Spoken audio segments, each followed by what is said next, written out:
Pernah tak anda rasa macam lemas dalam lautan maklumat? Laporan kerja, nota belajar, link artikel, semuanya bersepah sana sini. Nah, dalam perkongsian kali ini, kita akan kenal satu alat AI yang bukan je tolong anda terapung, tapi dia boleh ubah anda jadi seorang penyelam pakar dalam data anda sendiri. Okey, jom kita jujur sikit. Kita semua hadapi masalah ni kan? Kita memang pandai kumpul maklumat, tapi ironinya, selalunya kita yang lemas dalam harta karun yang kita kumpul tu. Cuba bayangkan situasi ini. Esok ada presentation penting, penentu projek anda. Anda ada semua bahan yang diperlukan, tapi semuanya berselak merata-rata. Satu keadaan huru-hara digital yang total. Mana nak mula bila masa makin suntuk? Inilah rupa medan perang maklumat kita kan? Fail PDF, transkrip, link video, nota conteng-conteng, semua ada. Cabaran sebenar ialah macam mana nak ubah semua kekacauan ni jadi satu hujah yang padu dan meyakinkan dengan pantas. Sekarang, mesti anda terfikir, alah, guna je lah AI biasa tu. Tapi, tunggu dulu.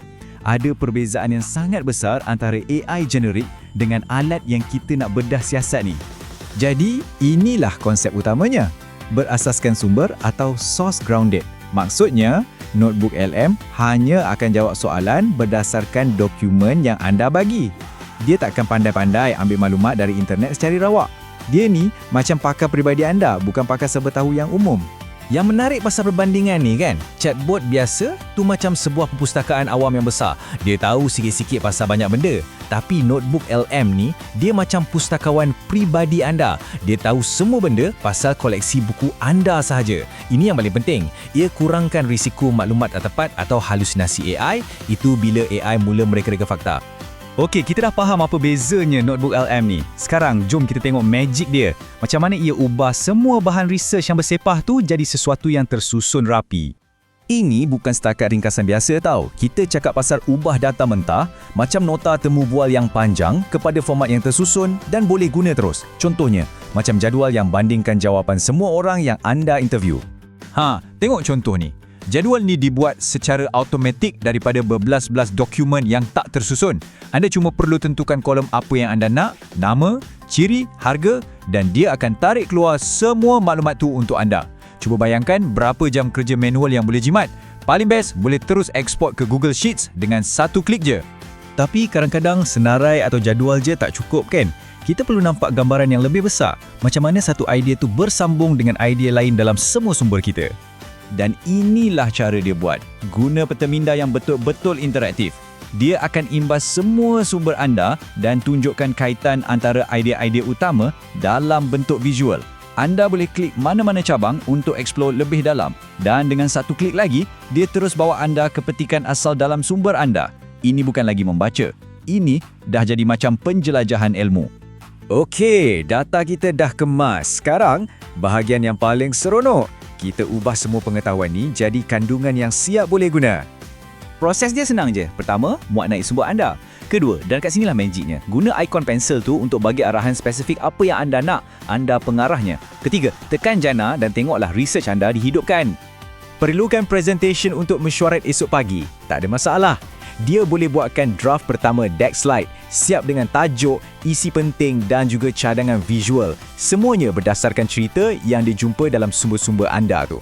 Macam mana pula dengan data yang rumit? Dia boleh tukarkan jadi infografik yang menarik dan senang faham, yang merumuskan penemuan utama anda. Ini buat idea anda lagi senang nak dikongsi dan diingati oleh orang lain. Dan ia bukan setakat visual je tau. Dia juga boleh buatkan rumusan dalam bentuk audio, macam podcast mini pribadi. Bayangkan semua sumber anda diringkaskan dalam format audio yang boleh anda dengar masa dalam perjalanan pergi kerja. Jadi, jom kita ulang kaji sekejap. Daripada satu set sumber yang sama, anda boleh hasilkan sekurang-kurangnya 3 benda berbeza. Deck slide untuk meeting, infografik untuk laporan dan audio untuk dikongsi. Ini betul-betul pengganda kuasa untuk produktiviti anda. Semuanya dari satu buku nota. Sekarang, kita dah tengok semua ciri-ciri hebat ni. Tapi ada satu rahsia, satu peraturan untuk pastikan anda dapat hasil yang luar biasa. Dan ia tak ada kena-mengena dengan butang apa yang anda tekan. Ini mungkin bunyi macam berani sikit, tapi ia betul. Kemungkinan besar, cara anda berfikir nak guna notebook LM ni salah. Kalau anda main campak aja semua link rawak ke dalamnya, anda tak akan dapat hasil yang gempak. Jadi inilah peraturan emasnya.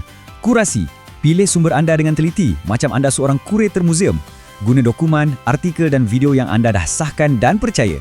Ingat, notebook LM ni hanya sepandai bahan yang anda suap pada dia. Sampah masuk, sampah keluar. Kualiti masuk, barulah wawasan yang keluar. Bila kita dah faham cara ia berfungsi dan yang lebih penting, cara nak gunanya dengan betul, kita boleh mula nampak alat ni bukan sekadar pembantu tapi sesuatu yang lebih mendalam. Anggap je ia macam otak kedua anda yang sempurna. Ia tak ganti pemikiran kritikal anda, tapi ia ambil alih kerja-kerja berat. Mengingat, menyimpan dan menyusun semua fakta yang anda dah pilih. Ini bebaskan minda anda untuk buat apa yang paling hebat, nampak corak, buat kaitan dan cipta idea baru. Ini membawa kita kepada soalan terakhir dan soalan ini untuk anda. Dengan adanya alat yang boleh uruskan banjir maklumat dan ubahnya menjadi tindakan, kemungkinannya tak terhingga. Jadi persoalannya bukan lagi apa yang AI boleh buat, tapi apa yang akan anda bina dengannya.